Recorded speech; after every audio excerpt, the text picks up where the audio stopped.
ఉన్న బంగారాన్ని విడిపించి ఆ రోజు ఆన్లైన్ రేటుకే మేము కొంటాం. Sharma gold company. నమస్కారం, సుమన్ టీవీకి స్వాగతం. ప్రస్తుతం మనతో పాటు ఉన్నారు శ్రీ విద్య ఉపాసకులు, ఆస్ట్రో వాస్తు ఎనర్జీ నిపుణులు జయప్రద గారు మనతో పాటు ఉన్నారు. మనకున్నటువంటి 27 నక్షత్రాలు, ఆ నక్షత్రాల్లో పుట్టినటువంటి వారి గుణగణాలు ఏ రకంగా ఉంటాయి, వారు ఎటువంటి నియమాలను పాటిస్తే లైఫ్ లాంగ్ అంతా కూడా వాళ్ళు ఆనందంగా జీవించే అవకాశం ఉంటుంది, ఈ విషయాలన్నీ కూడా మేడం అడిగి తెలుసుకుందాం. అమ్మ నమస్కారం. నమస్తే అమ్మ, శ్రీమాత్రే నమః. అమ్మ, ఇప్పుడు అనురాధ నక్షత్రం వాళ్ళ స్వభావం ఏ రకంగా ఉంటుంది, రిలేషన్షిప్స్ ఎట్లా మెయింటైన్ చేస్తూ ఉంటారు వాళ్ళు, అదే రకంగా వాళ్ళు ఎటువంటి నియమాలను పాటించుకుంటే, ఇంకా ఏ దైవారాధన చేసుకుంటే వాళ్ళ జీవితం ఇంకా బాగుంటుంది? అనురాధ నక్షత్రం అంటే చాలా పవర్ఫుల్ నక్షత్రము. ఈ నక్షత్రము ఎంత పవర్ఫుల్ అంటే వాళ్ళు ఏదనుకుంటే అది చేయాలి, సాధించాలనే తత్వంతో కలిగి ఉంటారు. వాళ్ళు పుట్టుకతోటే అంతే. ఎవరైనా పెద్ద అవుతుంది డ్రీమ్స్ చూసి నేర్చుకుంటారు, వీళ్ళ కాదు, పుట్టడంతో వీళ్ళు ఒక ప్లానింగ్తో పుడతారు అనమాట. సో అనురాధ నక్షత్రంలో పుట్టారు అంటే ఖచ్చితంగా వీళ్ళ లైఫ్లో వీళ్ళు సాధించవలసిన విషయాలు చాలా ఎక్కువగా ఉన్నాయని అర్థం. బాగా కష్టపెట్టి సుఖాన్ని ఇస్తుంటుంది వీళ్ళకి. అది బాగా స్ట్రగుల్స్ ఫేస్ చేస్తారు. ప్రతి విషయంలోని వీళ్ళు స్ట్రగుల్స్, ప్రతిరోజు పోరాటమే, పోరాటాలు అనేసి ఎక్కువగా ఉంటాయి ఈ నక్షత్రం వాళ్ళకి, అనురాధ నక్షత్రం వాళ్ళకి. ఏ విషయంలోనైనా, ఇంట్లో అయినా అలాగే ఉంటుంది, బయట అయినా అలాగే ఉంటుంది వీళ్ళకి. వీళ్ళు సహజంగా ఏంటంటే అనురాధ నక్షత్రం జనరల్గా అన్నానికి లోటు ఉండదు ఈ నక్షత్రానికి అంటారు. సో వీళ్ళ చేత్తో ఎవరికైనా అన్నం పెడితే వాళ్ళ లైఫ్ సెటిల్ అయినట్టే. అంత మంచి యోగమైన జాతకం చెప్పాలంటే ఈ అనురాధ నక్షత్రం. కానీ శని భగవాన్ అధిపతి ఈ నక్షత్రానికి. శని భగవాన్ అధిపతి ఈ నక్షత్రం వచ్చేసి వృశ్చిక రాశిలో ఉంటుంది. సో వృశ్చిక రాశికి అధిపతి కుజుడు, శని కుజుడు కలిసి. సో అందుకని ఎప్పుడు కూడా యాంటీ కాంబినేషన్ అనమాట. దీన్ని పాజిటివ్ కాంబినేషన్ కాదు, నెగిటివ్ కాంబినేషన్తో కూడిన నక్షత్రం అది. సో ఈ నక్షత్రంలో ఉండే లక్షణాలు వీళ్ళకి ఎలా ఉంటారంటే, ఒక డిసిప్లైన్ పర్సన్స్, అనుకుని సాధించకపోతే వాళ్ళు నిద్రపోకుండా రాత్రిలో అసలు రాత్రి అవుతుంది పగలవుతుంది అనుకో, ఆ పని అయిపోవాలి అంతే. ఆ పని అయిపోవడానికి ఎవరినైనా హింసించారు. వాళ్ళు హింసపడ్డం కాదు, ఎదుటి వాళ్ళు కూడా హింసించేస్తారు. అందుకని ఈ పని అవ్వాలి, నాకు అవ్వాల్సిందే, నాకు చేసి పెట్టాల్సిందే. ఇంకా మనం చేయకపోతే ఇంకా వదలరు అనమాట. ఇప్పుడు మనం ఒక స్వాతి ముత్యం సినిమాలో కమల్ హాసన్ నా ఉద్యోగం అని అంటుంటారు, చూసారా మీరు?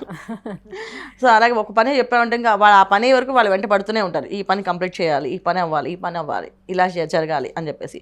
ఒక విధంగా చెప్పాలంటే చెండ శాసనలు, మొండి వాళ్ళు ఏంటి, ఇంకా ఇంట్లో వాళ్ళైతే వీళ్ళు మూర్ఖులుగా పెట్టేస్తారు. అమ్మ వింటండి బాబు, వాళ్ళు చాలా మూర్ఖంగా మాట్లాడతారు, ఒప్పుకోరు అని చెప్పేసి. కానీ వీళ్ళకి చాలా ఫ్యామిలీ అంటే చాలా ఇష్టం వీళ్ళకి. నా అనుకునే మనుషులకి ప్రాణం పెట్టి పనిచేస్తారు. నా అని అనుకున్నారంటే చాలు, ఇంకా వాళ్ళ కోసం ప్రాణమే పెడతారు. ఒకసారి అనుకోకపోతే మాత్రం అసలు ఏం మాత్రం పట్టించుకోరు, వదిలిపడేస్తారు వాళ్ళని. అది. సో ఎంత టఫ్ అండ్ మనుషులు అంటే వీళ్ళు జనరల్ చెప్పాలంటే చూడడానికి సామాన్యంగా కనిపిస్తారు, కానీ చాలా తెలివితేటలు ఎక్కువగా ఉంటాయి. అది బయటికి ఎవరికి ఎక్స్ప్రెస్ చేయరు, నాకు ఇంత తెలివితేటలు ఉన్నాయని. కానీ ఆ పని అవ్వాలని మాత్రం పట్టుదలతో చేసే రక్షణ ఎక్కువగా ఉంటుంది. తర్వాత ఈ అనురాధ నక్షత్రం మెయిన్ ఏంటంటే ఎడ్యుకేషన్ విషయంలో కంటే కానీ నాలెడ్జ్ విషయంలో ఎక్కువగా ఉంటుంది వీళ్ళకి. చదివిన తక్కువే, కానీ నాలెడ్జ్ మాత్రం చాలా పెద్ద నాలెడ్జ్. అంటే ఎలాంటి ఉద్యోగం చేసినా ఆ ఉద్యోగులు మొత్తం ఎనాలిసిస్ చేసి అది ఒక 1 వీక్ 1 మంత్లోనూ ఎనాలిసిస్ చేసి దీనికి ఇది రాంగ్ ఉంది, ఇక్కడ ఇది తప్పు ఉంది, ఇక్కడ ఇది కరెక్ట్ ఉంది అని మొత్తం ఒక డిసిప్లిన్గా అన్ని రాసి పెట్టి బాస్కే చూపిస్తారు వెళ్ళి, భయం లేకుండా. సో ఎవరికైనా చెప్పాలనుకుంటే వాళ్ళు భయపడకుండా వివరంగా చెప్పేస్తారు. ఏమండి నేను అనుకున్నది ఇది, మీరు చేసిన పద్ధతి బాగాలేదు అని మొహం మీద చెప్పడం వల్ల చాలా విషయాలు వీళ్ళకి పాపం చాలామంది దూరం అవుతారు. ఏదైనా ఉన్నది ఉన్నట్టు చెప్పడం వల్ల ఎప్పుడైనా యథార్థంగా మాట్లాడితే వాళ్ళు విరోధులుగా మారుతారు. సో అలాగా వీళ్ళ లైఫ్లో అదృష్టం అనేది ఏంటంటే బ్లెస్సింగ్స్ తక్కువైపోవడానికి కారణం ఏంటంటే ఇది. ఇంకా ఏంటంటే అనురాధ నక్షత్రం తల్లిదండ్రులు బాగా ప్రేమిస్తారు, తల్లిదండ్రులు చెప్పిన మాటే వింటారు. తల్లిదండ్రులు వాళ్ళు ఏ పని అయితే చేశారో వీళ్ళు అది వదలకుండా చేస్తారు. వాళ్ళు సపోజ్ ఒక అమ్మ నాన్న వాళ్ళ ఒక అనురాధ నక్షత్రానికి తల్లిదండ్రులు ప్రతి సంవత్సరము తిరుపతి వెళ్ళి వెంకటేశ్వర దర్శనం చేసుకొని అక్కడ ప్రదక్షిణాలు చేసి ఆ స్వామివారి కళ్యాణోత్సవము ఏదో ఒక ఉత్సవం చేయించుకొని వచ్చారు అనుకోండి, ఇది అలవాటు వీళ్ళు చిన్నప్పుడు చూస్తారు అనుకోండి, పెద్దగా వీళ్ళు కూడా అదే ఫాలో అవుతారు, అదే కార్యక్రమం చేస్తారు. ఎందుకంటే మా అమ్మ నాన్న అదే చేశారు చాలా బాగా, మా నాన్నగారు ఇలాగని. ఇంకొకటి అండి, వైఫ్ని బాగా చూసుకుంటారు. వైఫ్ ఎలా అంటే అలా వింటారు, ఈయన చెప్తా చేస్తారు ఈ అనురాధ నక్షత్రం వాళ్ళు. తర్వాత అలాగే వీళ్ళకి అనురాధ నక్షత్రం వాళ్ళకి వైఫ్కి అలాగే దొరుకుతుంది. ఏం కావాలంటే అది మీరు ఇష్టం అండి, మీరు అలా చెప్తా చేసుకోండి అని చెప్పేసి. ఏ విషయమైనా సరే కష్టపడడానికి వెనకాడకుండా కష్టపడే మనస్తత్వం ఉన్న వాళ్ళు ఈ నక్షత్రం వాళ్ళు. అది దైవభక్తి అదంతా ఏ రకంగా ఉంటుంది? అవన్నీ ఉండవు నాన్న, జనరల్గా అసలు ఉండవు. ఎందుకు అంటే పన్నే దైవంగా భావిస్తారు, చేసే వృత్తినే. పొద్దున్న లేచామా, మనం ఉద్యోగానికి వెళ్ళామా, అనేది వ్యాపారం చేస్తున్నామా, ఏం పని చేస్తున్నాం, దాన్ని వాళ్ళు దైవంగా భావిస్తారు. ఎవరు చెప్పినా వింటారు. ఇప్పుడు మనకి ఇంతకుముందు చెప్పిన విశాఖ నక్షత్రంలో ఎదురువాళ్ళు చెప్తే మేము వినమండి, మాకు చెప్పగానే చెప్తారు. కానీ వీళ్ళు ఎలాగ అనరు, ఓకే అండి అంటారు, అంతే. ఇప్పుడు విశాఖ నక్షత్రంలో ఎలా అయితే మగవాళ్ళు ఆడవాళ్ళు క్వైట్ ఆపోజిట్లో ఏ రకంగా ఉన్నారు, దీంట్లో ఆడవాళ్ళకి ఎలా ఉంటారు? ఆడవాళ్ళు ఇందులో చాలా తెలివితేటలుగా ఉండి మంచివాళ్ళు అని. సో పని కోసం కష్టపడడానికి వెనకాడకుండా కష్టపడుతూ ఉంటారు ఆడపిల్లలు. చాలా వరకు ఏంటంటే మగవాళ్ళే బెస్ట్ ఇందులో, అనురాధ నక్షత్రంలో ఆడవాళ్ళ కంటే కూడా. సో ఆడపిల్లల విషయంలో మళ్ళీ నెగిటివ్ ఎనర్జీస్ ఎక్కువగా పనిచేస్తుంటాయి. వాళ్ళు ఓవర్గా థింక్ చేస్తారు, ఓవర్ కాన్ఫిడెన్స్తో వెళ్తుంటారు ముందుకి, దానివల్ల ఇబ్బంది పడుతుంటారు, కొంచెం అనుమానాలు ఎక్కువ ఉంటాయి. సో ఆ అనుమానంతో వాళ్ళ లైఫ్ వాళ్ళు స్పాయిల్ చేసుకుంటారు.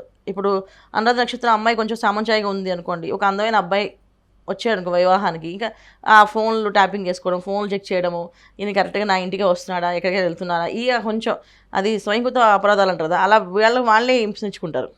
కానీ జనరల్గా అనురాధ నక్షత్రం వాళ్ళకి అలాగే ఎవరు మోసం చేసే పార్ట్నర్స్ రారు. ఎందుకంటే ఆ నక్షత్రం అటువంటిది. నక్షత్రం అధిపతి శని భగవానుడు కదా, సో ఖచ్చితంగా కర్మకారకుడు ఆయన. ఇచ్చే వైఫ్ని కానీ హస్బెండ్గా అలాంటి థాట్స్ ఉన్న వాళ్ళని ఇవ్వరు. మంచి ఫ్యామిలీ ఏర్పడుతుంది. కుటుంబం విషయంలో వీళ్ళు గెలిచినట్టే. అనురాధ నక్షత్రం ఫెయిల్ అయ్యాము అంటే అది ఈ కాలంలో ఏదో ఒక తప్పిదాలు తప్ప, మామూలుగా అయితే అనురాధ నక్షత్రం వాళ్ళకి కుటుంబ జీవన విధానం బాగుంటుంది. ఫ్యామిలీ గౌరవిస్తుంది, ఫ్యామిలీ రెస్పెక్ట్ ఇస్తుంది వాళ్ళకి. ఎందుకంటే వాళ్ళ డిసిప్లైన్ పర్సన్స్, వాళ్ళు చెప్పిన మాట జవదాటకుండా ఉండడం, ఇవన్నీ అలవాటు చేసేస్తారు ఫ్యామిలీకి. సో సంపాదన పరంగా ఎట్లా ఉంటుంది? అప్ అండ్ డౌన్స్ ఉంటాయి నాన్న ఎక్కువ. ఏదో చెప్తే బాగా కష్టపడతారు, కానీ అదృష్టం చాలా తక్కువగా ఉంటుంది. వీళ్ళు ఎంత బాగా కష్టపడతారంటే అసలు నెక్స్ట్ వీళ్ళకే ఏదైనా ఇవ్వాల్సిందే అని అనుకుంటే ఆ లాస్ట్ మూమెంట్లో పేరు మార్చేస్తారు. అలాంటి లైఫ్ వీళ్ళది. సపోజ్ ఒక ఆఫీస్లో వర్క్ చేశారు అనుకోండి, నెక్స్ట్ ఈయనే ప్రమోషన్ వస్తుందని చెప్పి ఆల్మోస్ట్ పేదాకి వెళ్ళి పక్క వాళ్ళకి ఇచ్చేస్తారు ప్రమోషన్. అవి కొంచెం జరిగే అవకాశం ఈ అనురాధ నక్షత్రం వాళ్ళకి ఎక్కువగా ఉంటాయి. అది సో ఒక్క విషయంలో కాదు, వ్యాపార విషయంలో అంతే. తారాస్థాయికి వ్యాపారం సంపాదించుకొని అంతా సాధించుకొని మళ్ళీ లాస్ అయ్యే అవకాశం ఉంటుంది. ఎందుకంటే ఎక్కువ ఎవరిని నమ్మరు, కానీ ఒక్కొక్కసారి జాతకం దృష్ట్యా వాళ్ళు నమ్మి మోసపోవడం జరుగుతుంది. అది గ్రహస్థితి అది. సో బేసిక్గా మీరు మోసపోయారండి అని అడుగుతారు ఎవరైనా అంటే. అందుకని వీళ్ళు ఎవరిని మోసపోవడానికి కానీ మోసం చేయడానికి కానీ అంటే చెప్తారు వెనకుండి, అలా వాళ్ళు చేయకూడదు. వాళ్ళు చూస్తే నాకు అర్థమవుతుంది, వాళ్ళు మిమ్మల్ని అందరినీ టీచ్ చేసేలా ఉంటారు. మీరు అలా చేస్తారు, వీళ్ళు ఇలాంటి మనుషుని చూసి వాళ్ళు అనాలిసిస్ చేయగలుగుతారు ఈ నక్షత్రం వాళ్ళు.